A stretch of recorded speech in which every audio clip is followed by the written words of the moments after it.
Hey everybody, welcome to the video blog, Snow Talk version here. This is Wave 3 News meteorologist Brian Good. This is my second attempt at the blog today. Audio issues, hopefully it'll work for you guys. Alright, got a lot to talk about. Let's get right into the details. First off, on the stats today, they have changed today. Our season total is still 3.7. We normally should have a half inch of snow by this time of the year.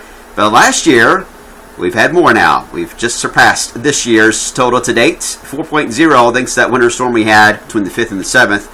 They give us snow and freezing rain.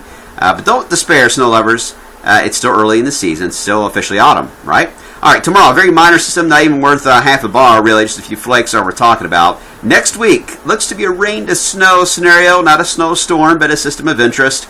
And Christmas week is still the week we're going to be watching carefully. All right, we got this band of light rain that is heading our way from the west. It should arrive here. It's breaking up as it approaches Louisville, but a few light showers will pass through between 3 and 4 o'clock this afternoon. Temperatures, though, ahead of that. Made it into the 50s, so that's nice. The rain will drop us back slightly, but overall, not too bad of an evening. Got a few showers. They'll move their way in off and on throughout the night tonight. A wider view does show this is a two-pronged system. Part 1, moving through our area now. Part 2 is our weekend rain system. It came through Friday, then moved out here into the Atlantic, and then drifted to the south, and look, there it is, right there, spinning on the visible satellite. Well, this system, moving through the Great Lakes, is going to see this system and pull it northbound to produce the snow event for New England, and it's going to keep us chilly for a few days. There's a winter storm watch already in effect for New England.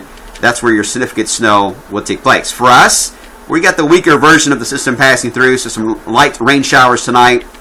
May cool enough to see a few snowflakes early tomorrow. Tomorrow, during the day, it depends on if we get any sun at all, if we warm up to 40. Big ifs here on how things will play out for Tuesday, but off and on rain and snow showers will fly through the area above freezing, so if you get a burst of snow, no problems with that. More festive than anything. And I mentioned yesterday how the system was trying to keep us sunny as we went into Wednesday. Notice today, though, the trend is more clouds through at least midday Wednesday. I still think along and east of 65 will have some influence from that system to our east to keep us cloudy.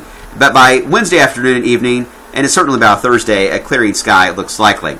The experimental GFS did do a test run today for midday. They're going to shut it back down again. It should be fully operational by mid-January, January 14th. Now, they were hoping to get it functional this week, but they're delaying it until next month. But today, it did spit out some data, and it spit out some very light snow for the system for Tuesday and a part of Wednesday. I wouldn't worry about this accumulating at all. I think it's, the mountains, yeah, that could be a possibility. But here, no, don't see that happening. All right, here's the setup across the United States. I mentioned that, the storm in the northeast, that'll keep a cool pocket of air over us to about Friday. After that, south winds will work their way in. We get a chance to warm up. Now, we're going to see the big warm up like we were hoping for, and the plain states will see. We're only going to get just a little glimpse of that as we get into the weekend and very early next week. And then we get into a split flow. Jet to the north, jet to the south. Question is, are these two going to phase in the middle, become a bigger storm? The signals we're getting, especially the NAO, is not a strong enough signal to indicate either way of a phase system or a split flow scenario. So it's kind of a toss-up. Right now the models are leaning toward the split idea of this being two different streams impacting us early next week. Can you get snow on that? You can, but it's not easy. This is your cold air supplier. This is your moisture supplier. Unless they phase, they don't really meet up together. But you can get snow out of the southern supplier if you can get dynamic cooling. You get a hard enough rain event and a good upper low core to develop, you can get a pocket of some wet snow to develop under the upper low as it tracks off the east. So question is, where is that going to track if we're stuck with this split flow idea? And that's where we get into the models. Here's the Canadian. Well, today it's taking the low right over Louisville. Yesterday it had us dive into the Gulf of Mexico, developing to a tropical system. For us, though, it's over the Ohio Valley, and then as it heads off to the east, it transfers the low energy over from the Appalachians to the mid-Atlantic, a very common procedure, heads up to the north and east. When that transfer happens, we get cold enough to maybe some snow showers by, say, next Tuesday or Wednesday. Not a big deal, not a snowstorm.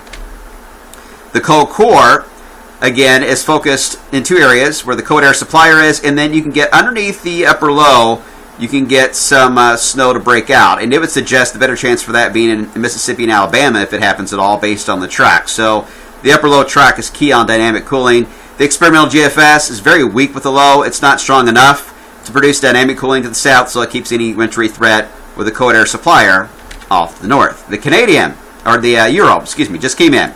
Split flow idea, cold air supplier to the north, and you got your system here to the south. Notice that pocket of blue. That's where your dynamic cooling is showing up under the upper low. Again, it takes it mainly south along the storm track.